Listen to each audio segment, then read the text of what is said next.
Sandali lang ha. Sobrang init. Parang napapaparo-paro G ako dito eh.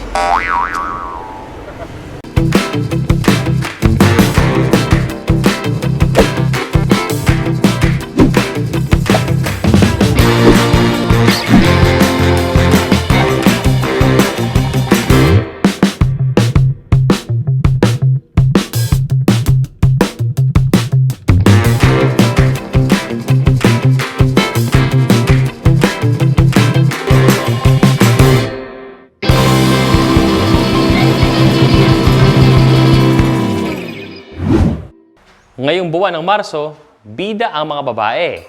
Buwan nila ito at binibigyan ng importansya at ang kanilang silbi sa lipunan. Empowering Women Under the Sea. Yan ang kwento ng kilalang dive instructor na si Giga Songco ng Island Divers dito sa Puerto Princesa. Ang kanyang kwento, ating alamin. Tara! Giga, alam natin na yung parents mo kilala na nagda-dive at tagapangalaga sa ating karagatan dito sa Puerto Princesa. Maliban dun sa impluwensya nila sa'yo, ano yung nag-convince sa'yo na gawin din ang diving?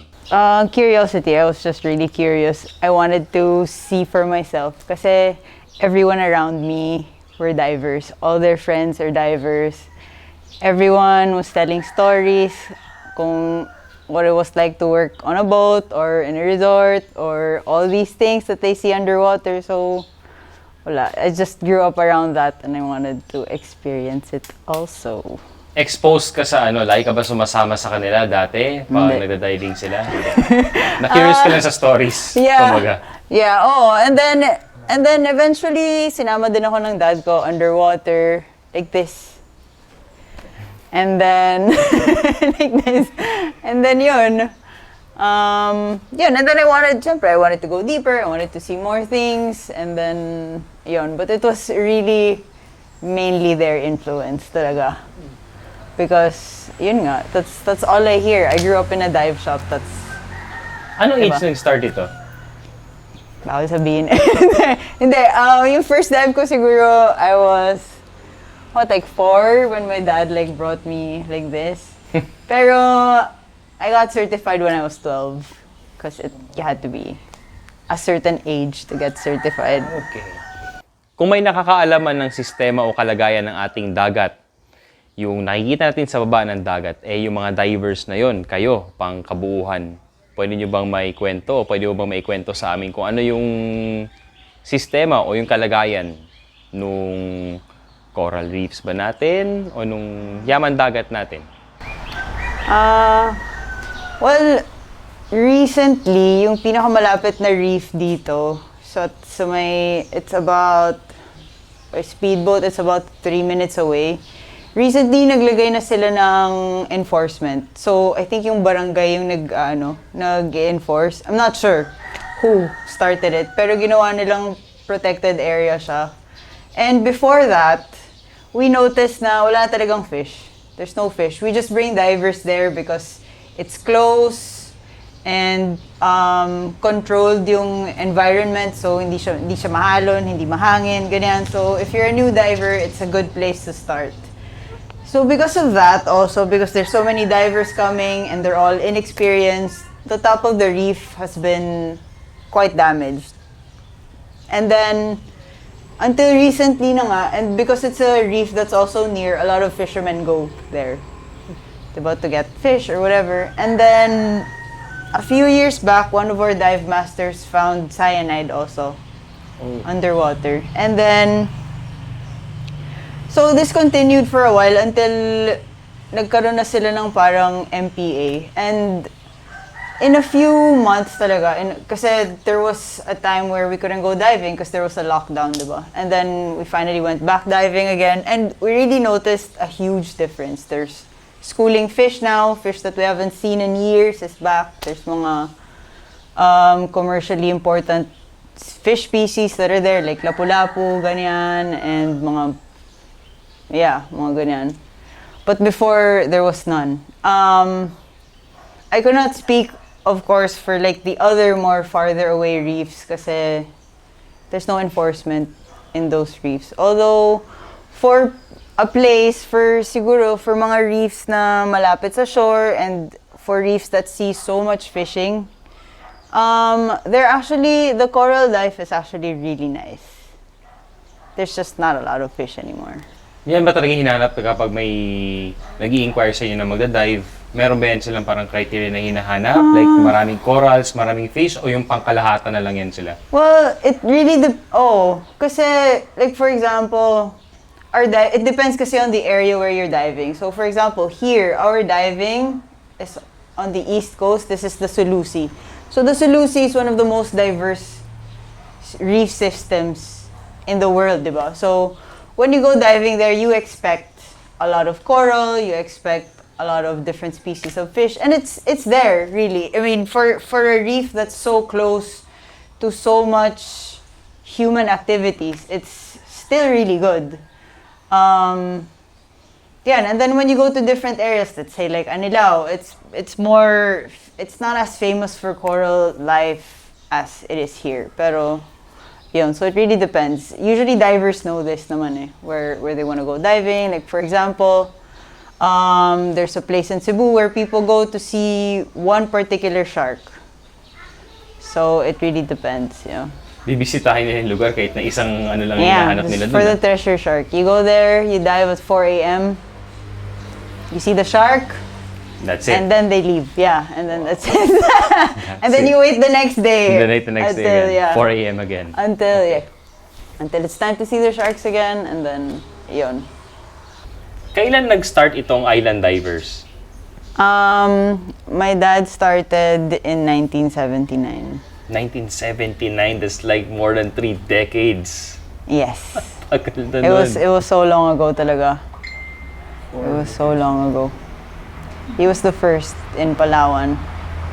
Maliban sa pagda-dive at sa pagiging dive instructor, meron ka pa bang iba na water sports na ginagawa? Any activities concerned sa dagat?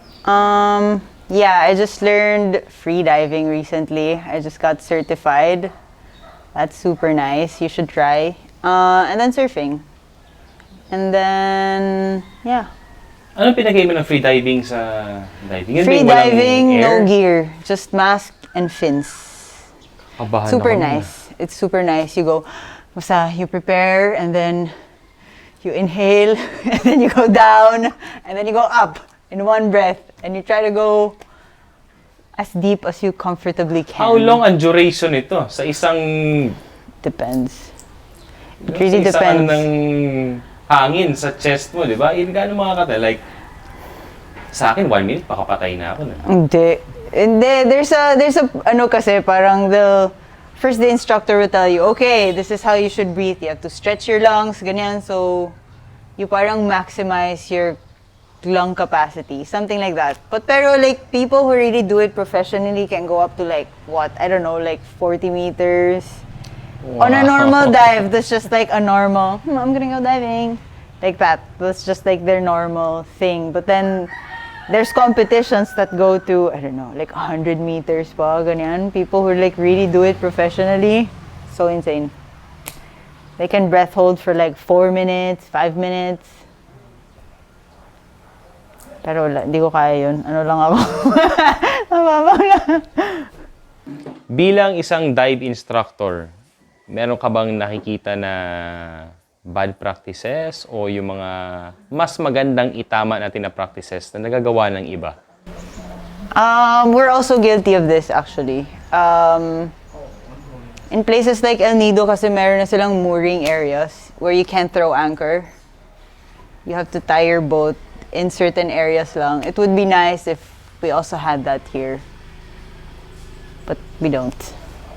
So all of us are guilty of it. We throw anchor because then you damage coral, diba? You damage stuff underwater.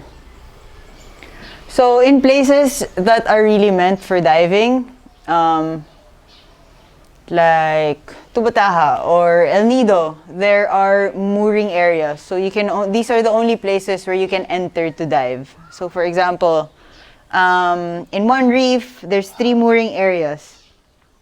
So when you dive, your boat goes there, ties on one of the buoys, and then you go diving. So, no damage. No more throwing anchor. And then the anchor drags pa, diba? Sometimes when the waves are really high or the current is really strong, you throw the anchor and then the boat gets dragged and then the anchor drags coral. Even if it's in sand, it still damages some life. So, So yung mga small detail ito nakaka-affect talaga sa marine life. Yeah, everything we do once we enter the water affects marine life. Sunscreen affects marine life. Noise. Okay. Noise pollution Especially affects marine. trash. Yeah. Pwede mo ba kami kwentuhan kung gaano kasaya kapag nasa ilalim ka ng dagat? Yeah. Sure, it's fun. You have to experience it for yourself mostly. Kasi it's really just quiet. It's just quiet. And if you're good at diving, then it's not so stressful. Marami ka na But if rin you ba just na started diving, then it's kind of stressful. Marami ka na bang na influencean na mag-dive? Na dati hindi silang nag-dive tapos yung siyempre nakita na nila kung gaano kaganda yung ating yaman dagat dito at pag nagda-dive nainganyo na rin sila. Meron na bang mga kaibigan na ganun? Yes. Yes. Marami akong friends na ganun. Really. Like they've always heard about diving and always wanted to try and then eventually tried it. It was everything they thought it would be. Started buying gear. Syempre, gastos din na hobby. Started buying gear, ganyan. Or there's also the opposite of it where they've always wanted to dive. They went diving, they realized, ooh, this is claustrophobic, ganon. So it's not always a great experience at the beginning. May learning curve pa rin. For other people. But then, you just walk them through it, ganon. Just breathe, relax, you'll be fine, and some stuff like that. And then there. Meron pa bang mga dive spots o ibang pwedeng divean dito sa Puerto Princesa o sa Palawan, pang kabuuan, na gusto mong puntahan? One nice place that is super interesting to look at for us is I forgot the name of this island, Cambari. I think in Araceli, because we went there once. The currents were really strong. The corals are really nice. Super clear water. Pero wala pang conservation in place whatsoever. So it's like a free-for-all pa when we went there. They were like, oh, pwede pa mamana dyan. You can do whatever and stuff like that. And then, yeah, so that Araceli, Dumaran area, because the currents are always strong. And then another place that's super really nice, just based on like what I see in the currents, is Balabac Strait. Balabac. Because it's like at the very tip, and after the currents circulate around to Bataha, it goes out to Balabac Strait. So it could be interesting what's there. If the currents are really strong, there could be, I don't know, like whale sharks or something. I don't know. Bago nag-lockdown dahil doon sa pandemic, siyempre madalas kayo nagda-dive. So I think weekly ba o daily? Nung nag-start na yung lockdown, gaano kayo katagal bago nag-resume? Matagal yung lockdown. I think wala kaming diving for a year. A little over a year, ganyan. And then it was finally allowed that we could go out, but only with locals kasi walang visitors, diba? Walang tourists. So yeah, it was about a year. About a year.